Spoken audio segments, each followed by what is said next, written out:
Thank you everyone for being here. I know it's a bit late, and as some of you already mentioned, it's been a long day, so we really appreciate the fact that you stay here with us today. So we are really excited to start with this panel. It's part of the efforts of the junior section of Baysm to have a mentoring scheme for us as a junior researchers. So this is the first time that we will have here. The panel is called Updating Your Prior on the Strugglings of Junior Academic Life with data from senior researchers sharing their experience. A bit nerd, a bit long, but I think that it reflects what we would like to learn. Hopefully, our beliefs as junior researchers will be updated with the experience that we will receive today. So most of the times at hearing talks, like the next speaker doesn't need an introduction. And this is actually true in this case. Our next speakers don't need an introduction, but I will do it anyways. So we will start with here, Amy Herring is Sarah and Charles Ayers Distinguished Professor of Statistical Science, Global Health, and Biostatistics and Bioinformatics at Duke University. She holds a PhD in biostatistics from Harvard University, and the list of awards, as all the other speakers, is really long, so some of them is the Mortimer Spiegelman Award from the American Public Health Association. She was named as the best applied public health statistician under age of 40. She is chair of the ASA, president-elect of ISBA, and a board member of the International Biometric Society. So next, we continue with Adrian Raftery. He is the Boeing International Professor of Statistics and Sociology and founding director of the Center for Statistics and Social Science at the University of Washington. He holds a PhD in statistics from the Université Pierre et Marie Curie. My French is horrible, so apologies for all of you guys. Good, okay. From the Université Pierre et Marie Curie in France. I already said it twice. And he has a lot of honors. Some of them is that he was elected a fellow of the American Academy of Arts and Science in 2003. He is member of the US National Academy of Science, and he was named the world's most cited researcher in maths for the decade of 1995 to 2005. And finally, but not the least, so now it's Sylvia Frumfield-Schnatter. So she is a professor of applied statistics and econometrics at Vienna University of Economics and Business. She holds a PhD in engineering mathematics from TU Wien. Now, well, she is the ex-president of ISBA, so we have two presidents or ex-presidents of ISBA here. She is the full member of the Division of Humanities and Social Science of the Austrian Academy of Science, and she's the recipient of the Degroote Prize, bestowed by ISBA, and quadruple winner of the best paper at VU. So with this, thank you, the three of you, for agreeing of being part of this panel.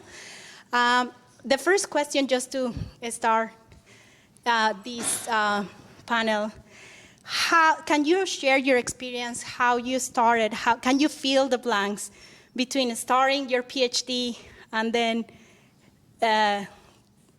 the position that you're holding now? Right, I'll go first on this one. So I started my PhD in 1995. So hopefully you were all born then.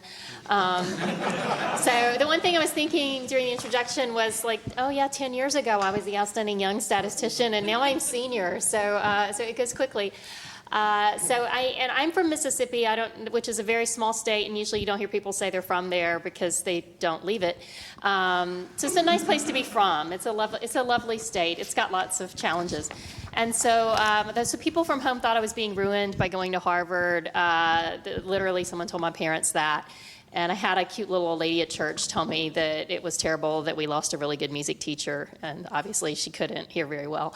But so I went to grad school, and I went to a program where pretty much you went to academics or you failed out. I mean, not really, but they very much pushed academics, and the department did not really. I mean, people went to other careers, but they weren't very happy with that. So, so I really didn't think a lot about it, though I did do a fun government internship right before I went with the Department of Agriculture in the U.S., and I got to, that was in Mississippi, and I got to count cotton bolls, and I learned a lot of stuff that summer that I didn't realize until I got to graduate school, and we started studying things like measurement error, and I thought about how when it was 97 degrees and 4 p.m., that you counted much more quickly, and numbers tended to end in 5 or 0, as opposed to being very precise.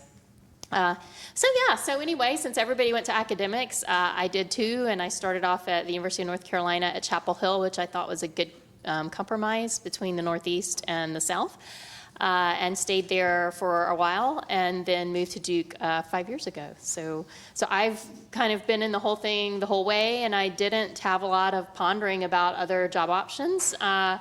Though I saw some classmates do things like that, it was just not something that was encouraged even as much as it is now. So.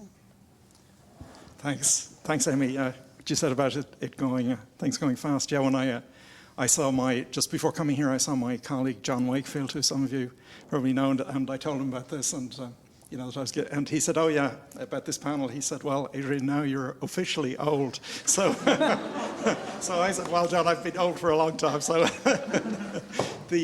so just in terms of trajectory, yeah, I'm from Dublin, Ireland, and I got a fellowship to go and do my PhD in France, starting in 1977, and which, you know, and the world was it was really different then. I mean, things like, for example, you know, email didn't exist, or certainly wasn't, you know, travel was extremely expensive, phoning was prohibitively expensive. So all the kind of communications that we think of now without a second thought were just unavailable.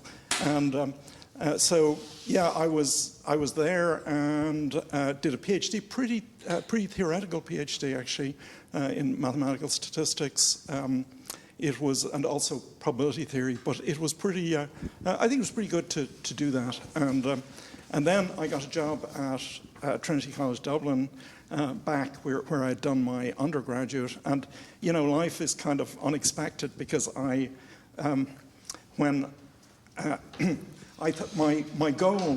ultimate goal was to actually get an academic job at Trinity College Dublin, which I'd achieved at the age of 24. So there was nowhere to go, nowhere else to go. And I thought, well, that'll be, you know, the rest of my career. But then, you know, 5 years later, I went to the United States, and I thought, well, now I'm in the United States, so I'll be kind of moving around every few years because Americans are always on the move. And then I stayed in the same place for the next 37 years now. So so things don't happen the way you expected. So yeah, I actually went as a visitor to University of Washington in Seattle in 1985, and it was, you know, it was just a great a great place, both intellectually and in terms of a place to live. So, and they offered me a job, and I've stayed there since then. So one thing I'll say is, when I was in Dublin, I got interested in social science and sociology. Just, you know, it seemed intriguing. And I did some stuff, and people there said, "Oh, you know, like statisticians." They said, "Why are you doing that kind of soft stuff?" And so I thought, well, it's interesting. And then, you know, when I went to Seattle, they were building, the statistics department was new, and they were trying to build up get somebody who'd be joined with social science, and almost nobody was doing that interface. So I got this job that there were almost no qualified applicants for because I was doing this this stuff. So that was one of the questions: was what's the worst advice you've ever heard? So the worst advice was not to do social science. But okay, so that's yeah. Thank you. So I'm coming from a family where I'm the first academic. And the only academic people my parents knew were the family doctor and the teachers. So when the teachers told my parents, well, she does have some talent in mathematics, they say, okay, you're going to become a teacher. But then, luckily, I met somebody who told me, well, there is more that you can do. You can study technical mathematics, for instance, at TU in Vienna. And this is what I did. So I got into applied mathematics, engineering mathematics, and started in 1982 my PhD, actually at the Department of Water Resources and Hydrology. And was kind of crazy because there was a professor there who just came back from Stanford. And he said, well, he read this book by this guy, Sellner. You probably won't know what this is about, but we are looking for somebody who's doing Bayesian statistics. It was kind of lucky because I had a course in reliability theory by Reinhold Viertel, who was my PhD supervisor later. And he actually introduced us to Bayesian statistics, and it was very cool and said, yeah, of course I know. So, so I got this job, and this is how I got into this. There was not a proper PhD program. It was just having this position, and I worked on my PhD thesis. And during that time, as Adrian was saying, I mean, it was very difficult to get in contact with people. I wrote letters to people about their papers and saying, this is a really great paper. So imagine that.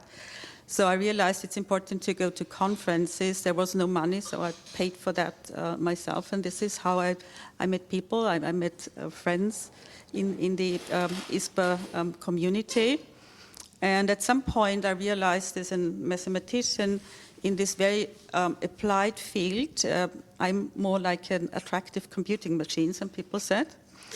So I decided to go back to statistics and probability theory, and I was looking for a position.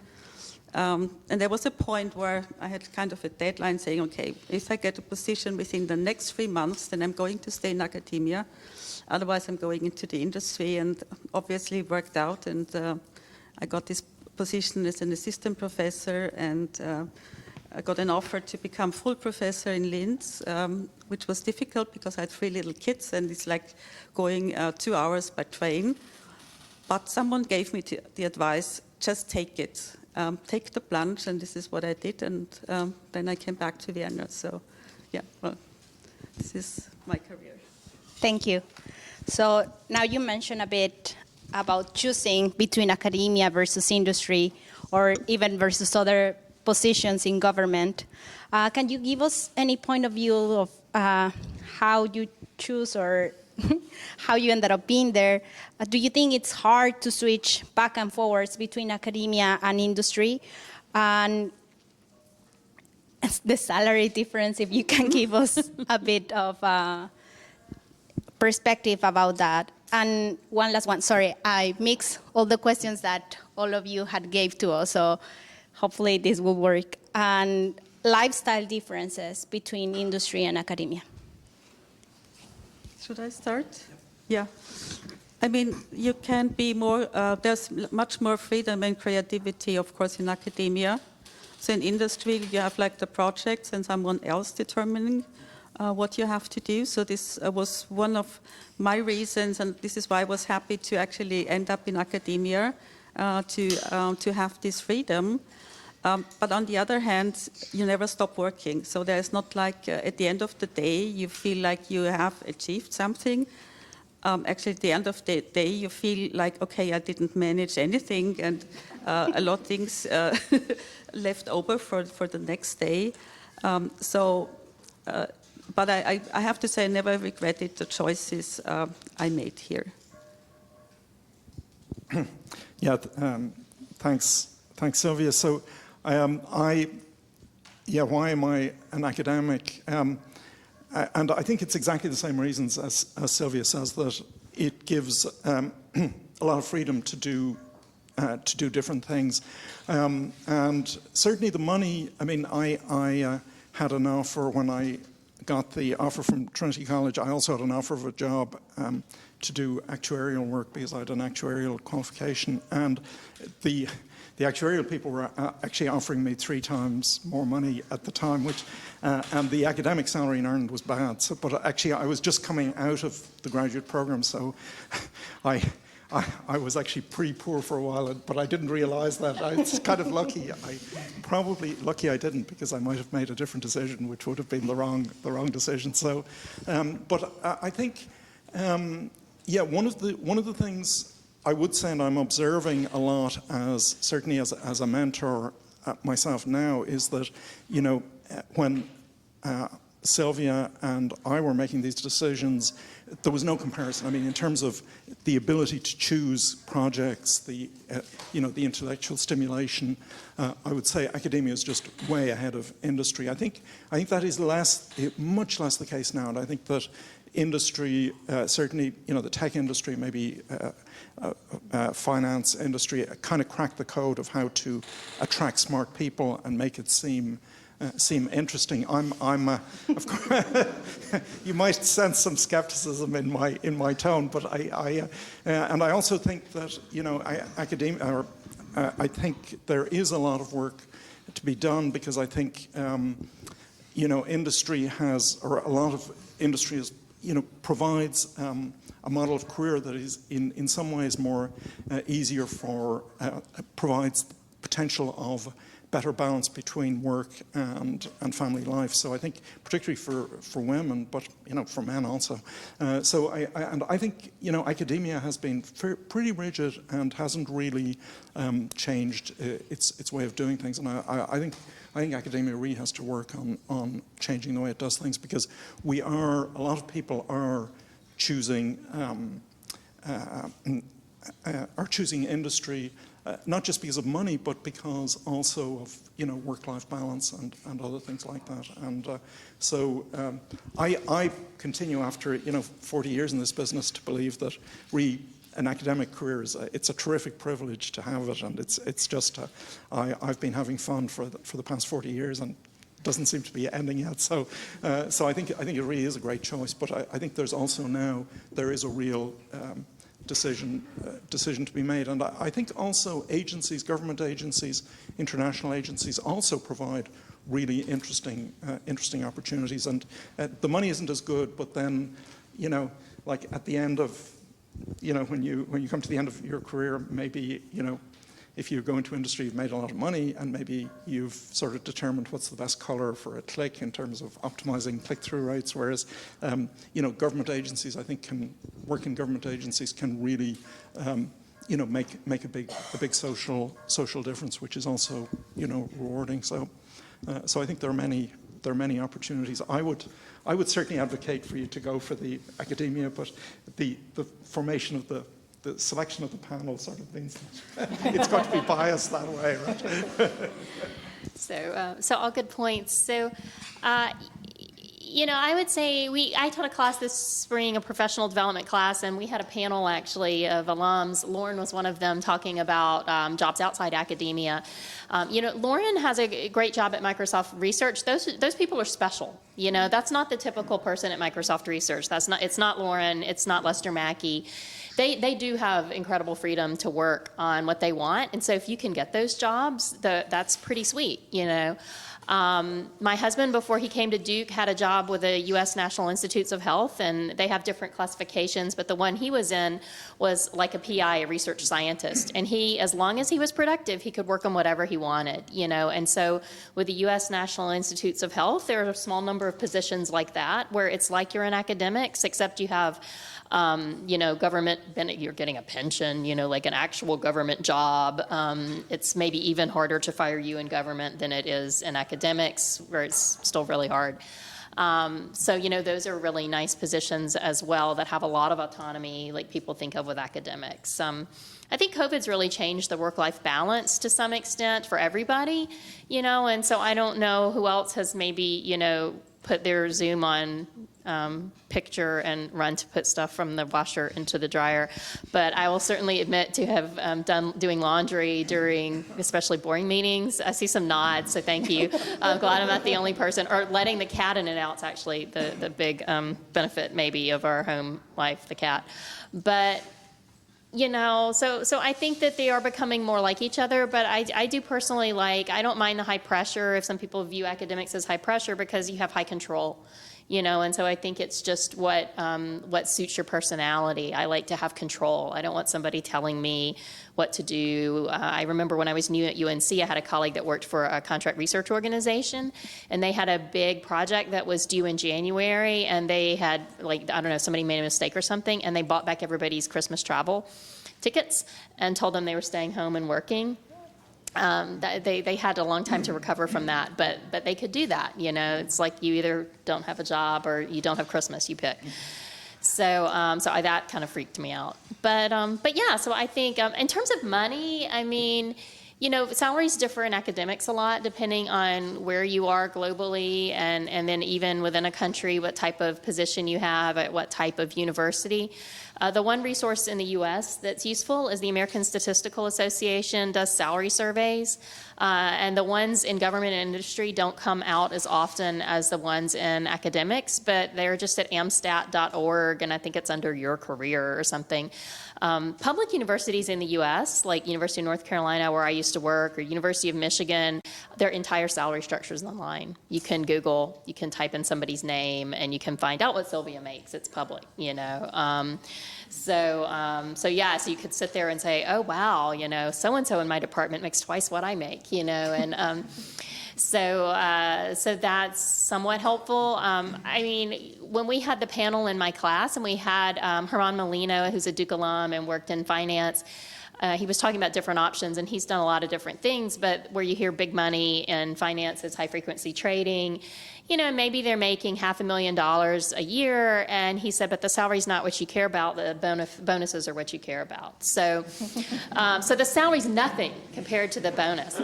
But the problem is, the way Herman put it is, you could spend months perfecting some model and exploiting some facet of the market, and if on the first day your model goes into production, you lose money, you've lost your job.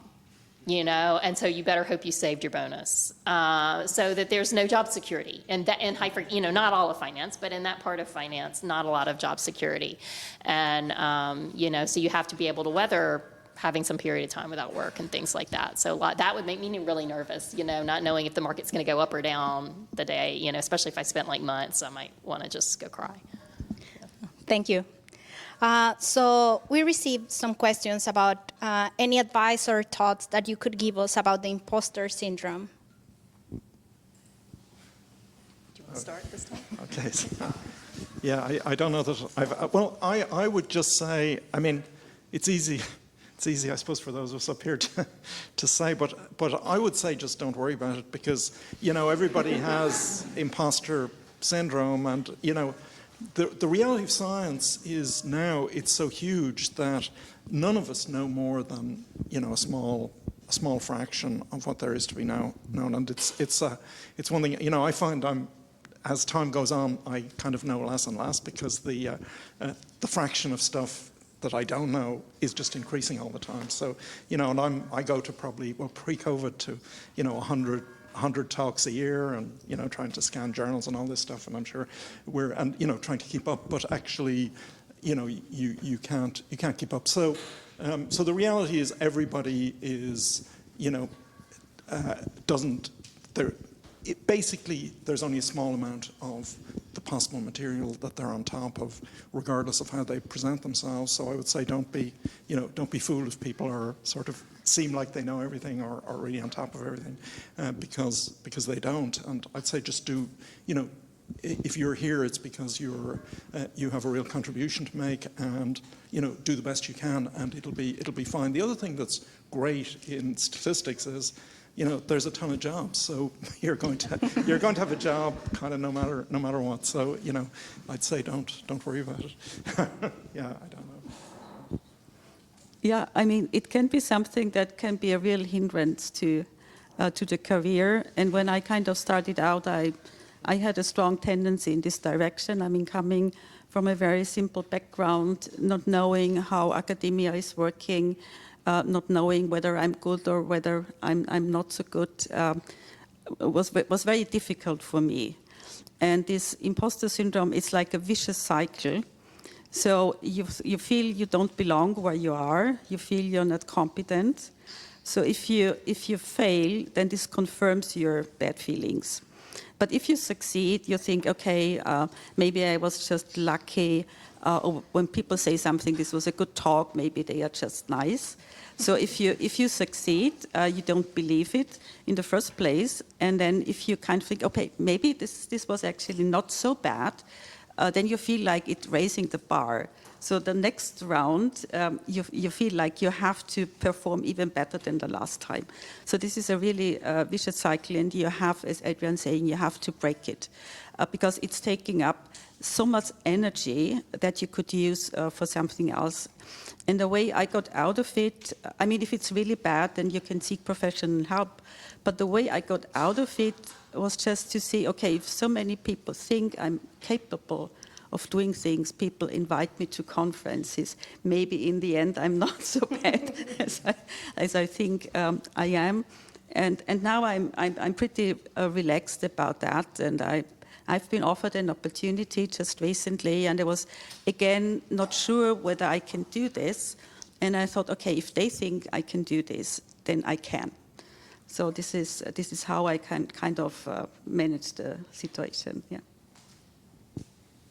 Yeah, I sort of think of it as like an annoying person. Like if there's an annoying person in the office or somebody in the friend group that you know, an ex-boyfriend or something who keeps bothering you, you know, it just sort of keeps coming back, and maybe you're never really going to get rid of it, but, you know, you try not to let it control your life. And I think everybody has these feelings of, oh my gosh, what I said, that was so stupid. Why did I say that? Or, you know, I can't believe, you know, I did X. And I think, you know, for me, I just try to like stomp it out and be like, oh, well, it's done, it's gone, you know, and I'm moving forward, and I'm not going to beat myself up over, you know, thinking I said something that I could have said better or done better.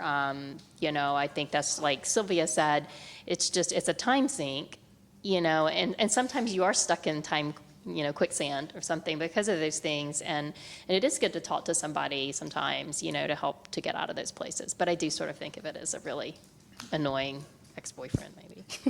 Stay broken up, you know. Don't get back together after you break up. That's the, you know, don't get back. Don't let the imposter back.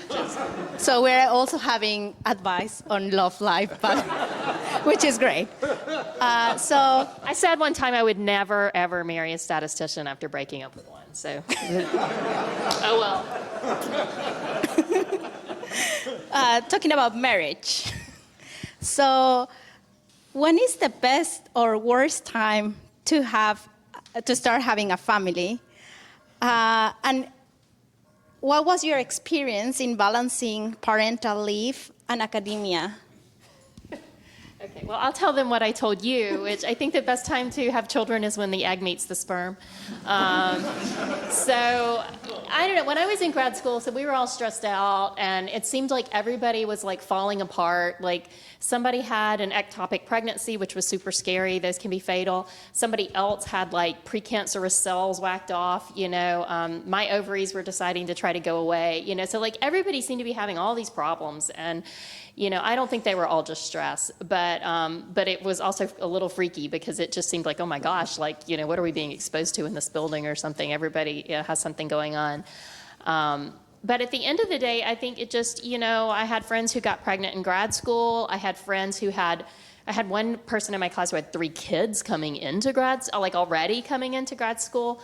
There was a woman who had 7 children total. She had 5 under 5. I babysat her for her once, and I thought I was going to die because I thought the 5 children would kill me because I didn't have siblings. So babysitting 5 boys was very scary for me, but they were very sweet. Anyway, so I don't know that there's a good or bad time. I think it's when it feels right for you. So, you know, on the one hand, I was lucky in the sense that like I didn't have kids in grad school, so that wasn't a distraction. On the other hand, I was often very lonely, and I worked all the time, and I didn't have any work-life balance at all, I would say, while I was in, you know, I kind of thought of grad school as I'm going to sell 5 years for a PhD. I mean, that was my thought. Not very healthy, maybe, but that's what I did. So I probably would have been a lot happier, if I'd had a family around, for example. So I don't know that, I would personally say it's not worth trying to time it or game it. My husband had his first kid and the daycare closed during his last year of grad school, and the baby went with him and sat under the computer, and we used to have to go to the computer lab to work, and he rocked it with his foot, while he was like coding in, R. But people, I don't know, it just seems like to me after you have kids, you just figure out where to bring time from, and it seems impossible until you've already done it. It's just like when you're a grad student and you see a professor who looks like they're running around like they're a crazy person. Like, I remember Louise Ryan at Harvard, one day was really stressed out. She was trying to find money, and I looked in her purse, and like there was just money everywhere. Like it wasn't in a wallet. They're just bills everywhere. And she's like grabbing for money to pay some student who brought her some tea or something. And I was like, I'm never going to be that person. And then I was that person at some point, working on a grant. But it just, I don't know, it just seems to work. I don't have any great insights. Yeah, well, for me, it's a long time ago, but I became a father shortly after about a year into my, after becoming assistant professor. And yeah, I think what Amy says is true, that, before that I would kind of, hang out in the corridors, go for coffee, all this. I'd sort of a nice life. And then I had a baby, and suddenly I didn't do any of these things at all. I was, completely just sort of focused on, doing the work as efficiently as possible, and then, being home. Or my daughter was in the daycare at the university, so I had to go and give her, give her lunch and bring her home and so on. So it kind of changed. I think but it didn't really change the amount. It changed the activities, but it didn't change the amount of work I did, because I just became much more efficient. So that's I will say that my daughter's now 40, and just 10 days ago she had a big operation, and she has two sons herself, and the doctor said, you can't go home, these boys will destroy the operation. So she came to my house, and I was looking after her over the last couple of weeks. So it never ends. I always wanted to be in academia, scientist, a full professor, and have a family and kids. So I decided to kind of postpone having the kids till I was sure that I'm kind of set up in academia. So I became mother pretty late, with 35, and these were twins. And then our third son was born 2 years later. So it was like a very dense experience. But as Adrian was saying, I mean, you would think it's completely crazy to have a academic career with 3 small kids. But at the same time, I accepted a position in Linz. So thinking back, I think, how could I manage? And I think, as Adrian was saying, it's about priority. So the kids always came first.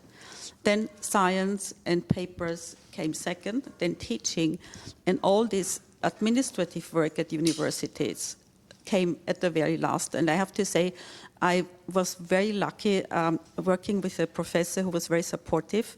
He had 2 daughters, very talented young women, and he wanted those daughters to have a career, and was saying to me, okay, I want this for my daughters to be possible, so I would do anything to make it possible for you. So in this situation, I had great support from my boss, and I had amazing support from my husband, who's also a statistician, and from my mother. So I don't know whether this is kind of a role model, because many people don't have the mother living next door. But I think if you would like to have kids, then just have them, and it will turn out fine. So we know how to be mothers, even if we are working moms, and I think we are doing a great job there. Thank you. So in academia, it's really hard to set boundaries for the time that you spend working. Can you give us a bit of advice of when you stop working or how to put boundaries to yourself about not working all the time, and how to deal with facing burnout.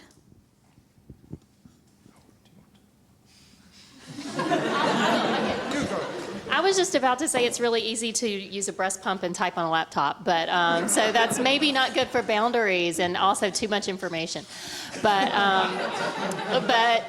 so I guess I have a different view on boundaries. I don't mind. I mean, I'm also married to a statistician, so like, you know, our kids use sometimes statistics words in regular language, and we laugh about that, you know.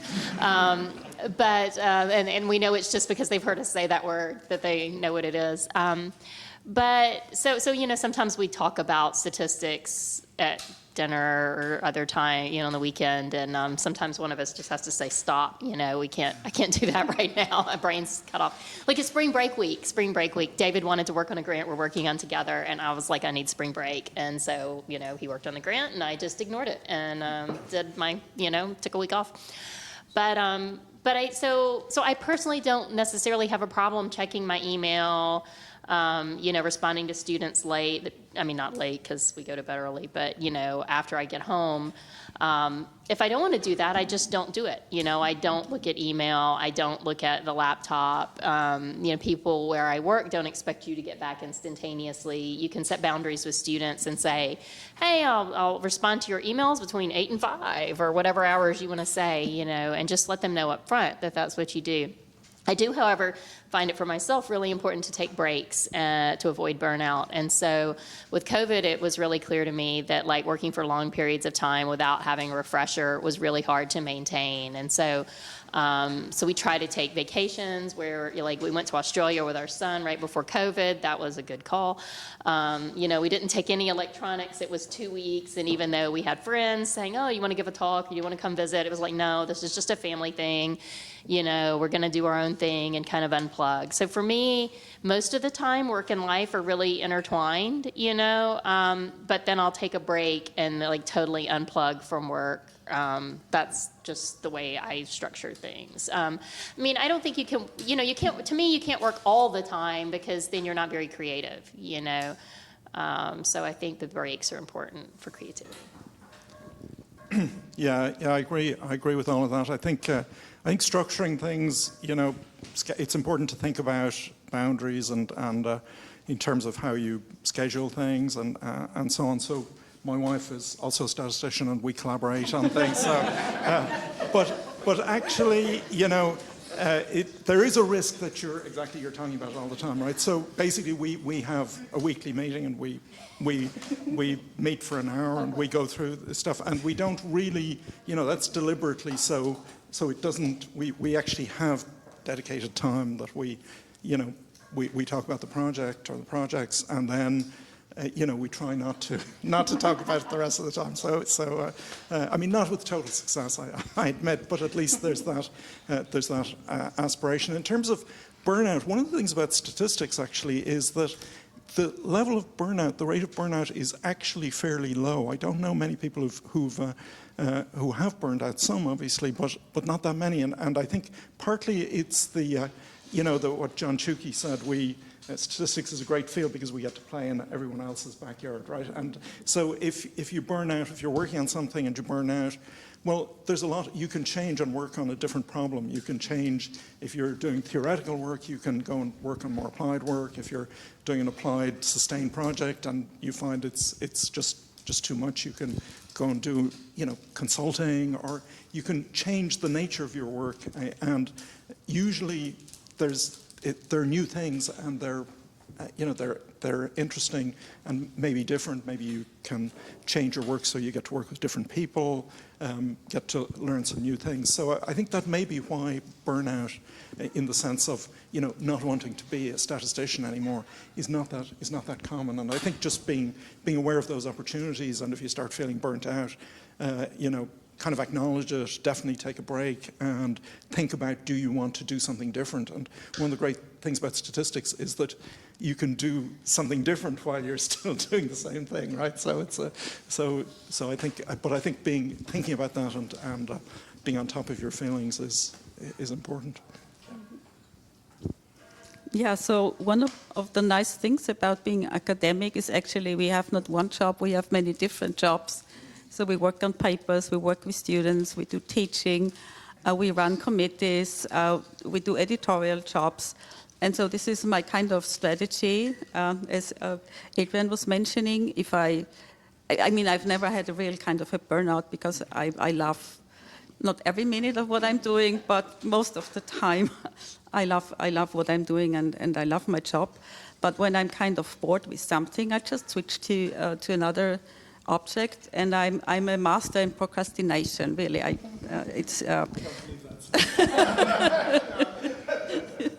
Well, leave me the illusion. So I have the illusion that I have the possibility to procrastinate whatever I don't like. So the only problem I have with boundaries is like when I get offers or I've been asked to do something. So this is where I had a period where I said too often yes. So people asking, could you do this service to the community, or could you do that or that report? And I was completely overworked. So what I had to learn is to say yes in the right moment and to say no in the right moment. Because as part of our career, we have to do and we like to do these services, but it can be too much. And you meet people, it boosts the career to do these services, but it can be too much. So this is what I had to learn to really make a decision. Is this something that is important for me, where I can contribute something, or is this something someone else can do and people don't necessarily need me in this position? So these were my difficulties with finding the boundary, not with myself and how to organize my work, but with boundaries to the scientific community.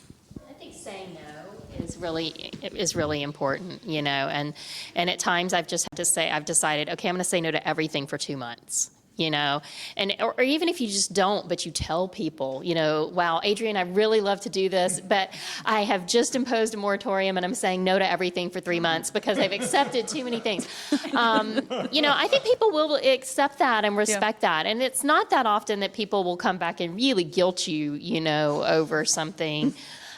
They usually can accept where you say, look, you know, I had several really cool things and I think this is a really great opportunity, but I just can't do it, you know, and I don't want to take it on and disappoint you when, you know, I don't show up or don't follow through. So I do think learning how to protect your own time by telling people no is really important.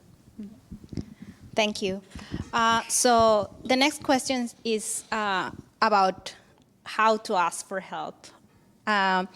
So the first one is how to communicate with your supervisor if you're in a project that you are feeling stuck or you don't like. How to approach, or would you give us a bit of advice on how would you like to be approached and talk about these topics? And when it comes to choosing projects, any advice between choosing high-risk projects that can lead to really cool publications at JASA or stuff like that, versus low-hanging fruit projects that can give you results straight away, but might not be that interesting?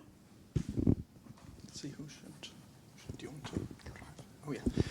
So I think I've been really kind of lucky in terms of, you know, being stuck, because I haven't been stuck very often.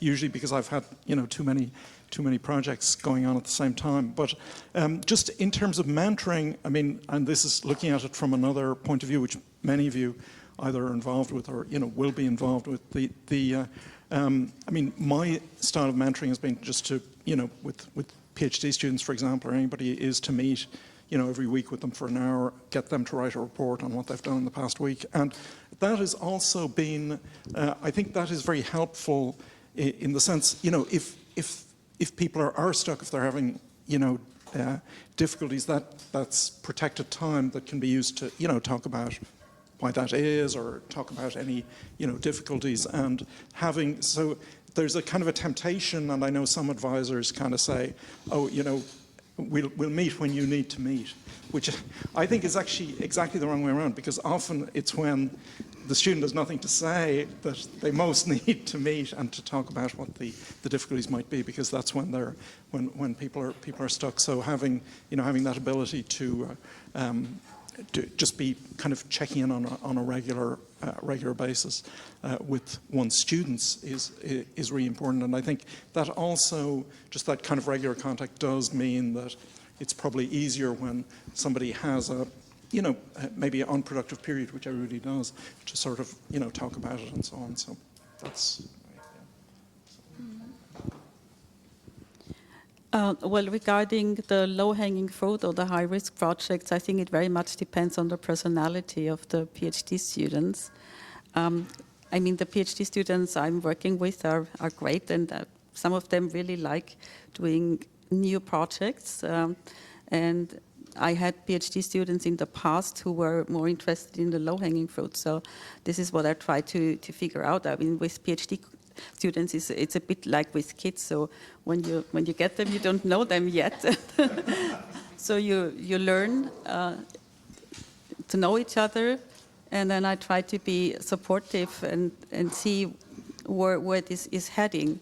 So some people are really bored with low-hanging fruit. So yeah, and if you're unhappy with your PhD project, I think you should really share this with your supervisor and ask, like in the serious tone, I have to talk to you. I mean, if a PhD student is saying, okay, I have to talk to you, then I know there is something coming up, and then you have to take the time and be honest, because otherwise you're going to be very, very unhappy. So talk to your PhD supervisor.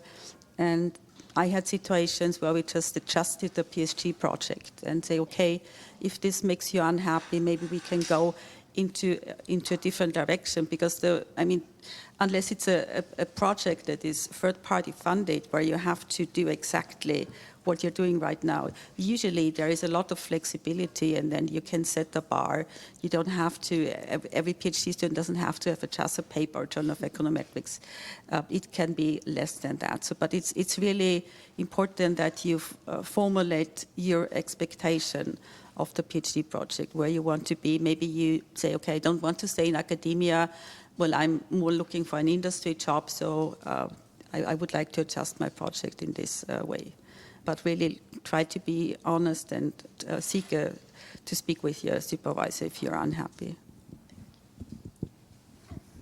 I would also add, I think if you're unhappy, your supervisor probably knows at some level, like maybe not overtly, maybe they're thinking, gosh, they're spinning their wheels a lot, or maybe they don't work hard. You definitely don't want your advisor to think you don't work hard. So you certainly want to be clear that you're working and maybe just not making good, progress like you'd like. But I think Sylvia's point is really good. Sometimes people love working on theoretical problems. Sometimes people love computation or an application. Sometimes you love all those things, but you get stuck on one thing, and it helps to move to another thing for a while, just to, kind of free your mind. And so sometimes it's nice to have a mix of things that are more big, hard problems that maybe you're not going to make fast progress on, but you think they're important and intriguing to you. But then something kind of smaller, low-hanging fruit, that at least you're like getting something done every week, and you see progress. And so I think sometimes it's tempting to do that stuff all the time, like spend a lot of time making course notes or writing a new exam or different homework, because you're seeing progress, right? And so it's not stuck. But you want to be sure you still have time to work on the bigger things, and that you're not spending all your time doing like little things that maybe anybody could do. But I think it's good to have a mix. I think there was a question too when we were compiling these about where you go for help if you're like the only person, And so, for example, the only statistician, not the only person. So the American Statistical Association used to have a group, they called it ISOStat, for isolated statisticians. And they were people who, worked in a lot of different places, but often they were the most senior person in their group, and it was a small group. So, I feel really lucky that I live in the Raleigh-Durham area, and if somebody at Duke can't answer my question, we've got great departments at UNC and at NC State, and even now it doesn't matter so much because you can jump on Zoom maybe with somebody. But So I think those groups or other smaller groups like, chapters of, local chapters of the International Biometric Society, for example, or the American Statistical Association can at least put you in touch with a group of people, kind of like you had in grad school, even if you're working alone and feel like you don't really have somebody to go to with questions. Sometimes in those situations, people can, the unit, whether it's a academic research group of some type or a lab or something, can pay to have an external consultant answer questions for you too. So that's something.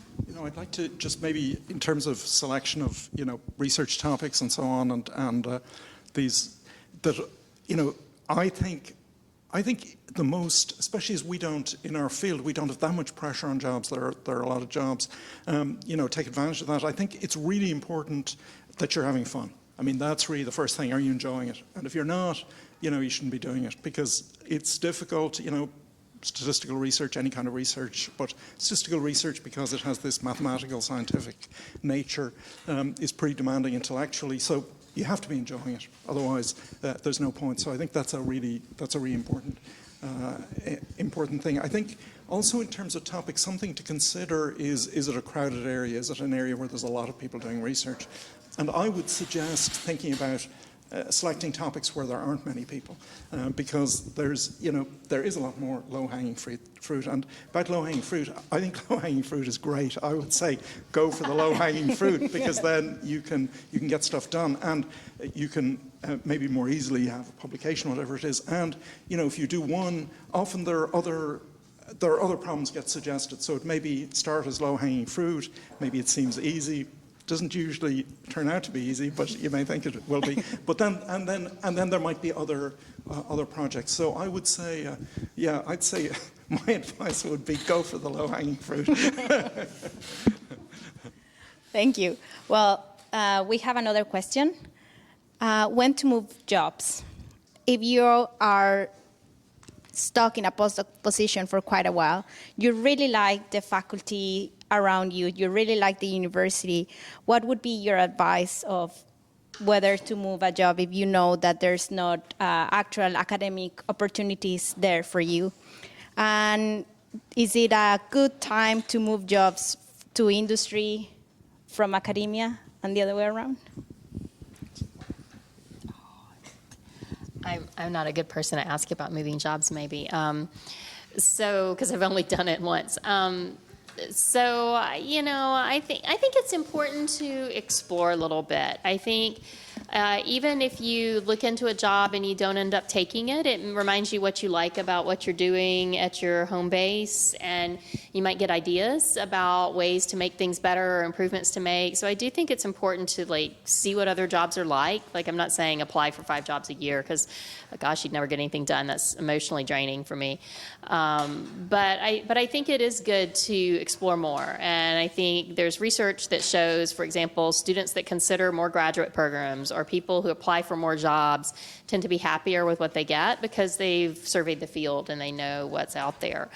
I think it's easier to go from academics to industry than the other way around, mainly because academicians are usually still fairly conservative about how they measure productivity. And while we have more positions that are things like professor of the practice, that reward somebody who's a rock star in industry but maybe hasn't been putting a paper in JASA, every issue, for example, those are not the majority of positions in academia. So I think it's easier to go the one way than it is to go the other. But I don't know that I have any super deep insights. Again, I would just go back to what you're saying about, it's really important to be happy. And so I think being happy is something to think about. And, eventually, if you stay too long, maybe you're not happy. But you'll know when you start feeling not happy, you can kind of check in with yourself. Yeah, I think I don't have a lot to add to that. I think it is worth considering. What are the other opportunities? I think generally it happens though that if you have a choice to make, if you do have an opportunity, that a mentor of mine actually he said, well, the thing to do is you you make a list of the two possibilities. You make a list of all the pros and the cons for each of them, and you give numerical weights to them, and you add them up. And then at the end, you see which one has the most points. And then he said, well, if you get a sinking feeling in your stomach, then you know it doesn't mean a damn thing, and you should go with the other one. So that's just a way of you know basically in your gut what you want, and maybe that kind of exercise does reveal it. So, but it's I'd say it's not something to do a lot because considering other jobs is very time-consuming and emotionally draining and so on. So but one should be open to it. In terms of academics and industry, I think there is the fact that industry has become a lot more attractive in recent years, and has done a much better, I think, a much better job with work-life balance than academia has. So that's something which I don't doesn't fill me with joy, but I think it's a fact and can be for some people. So it's also worth taking a look at that. Although my advice would be always to stay in academia, but I find my students aren't taking that advice. So. Yeah, I think there's not much I can add to that. I mean, my advice would be only to look into jobs where you feel you're really interested. So I think it would be a waste of time to have a lot of interviews where you know from the very beginning that's not going to work out, because it's a waste of your time and a waste of time of the managers there. And I mean, if you don't see a position in academia at your institution, but you would like to remain in academia, I would look out for postdoc positions at other universities. I know that's easier in Europe, in Middle Europe in particular, because there are a lot of universities and then you can commute. So this is also something that you could think about, even if you are very happy where you are. For instance, I was very happy at Linz, but then I wanted to get back to Vienna. It was not easy for me to leave this behind, but it was an important step to make. So leave your comfort zone sometimes.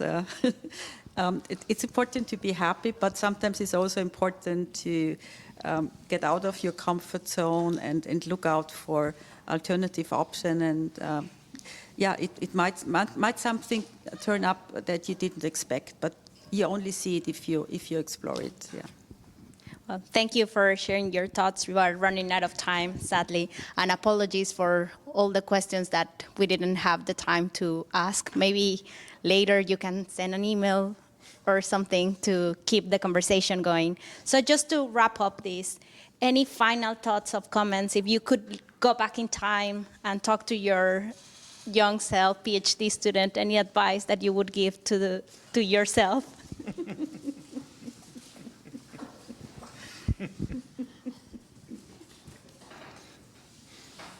Everybody's laughing because it's playing through your head and you know it's going to be on video. I mean, I would just say have fun. So I'm not going to say what's going through my mind. The first statistician, never, anyway. So, nice person, wrong match.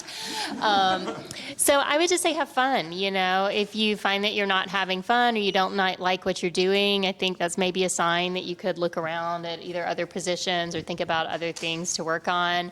But it shouldn't be miserable, even in what I would call the miserable parts. Like there should still be something you like that sparks you.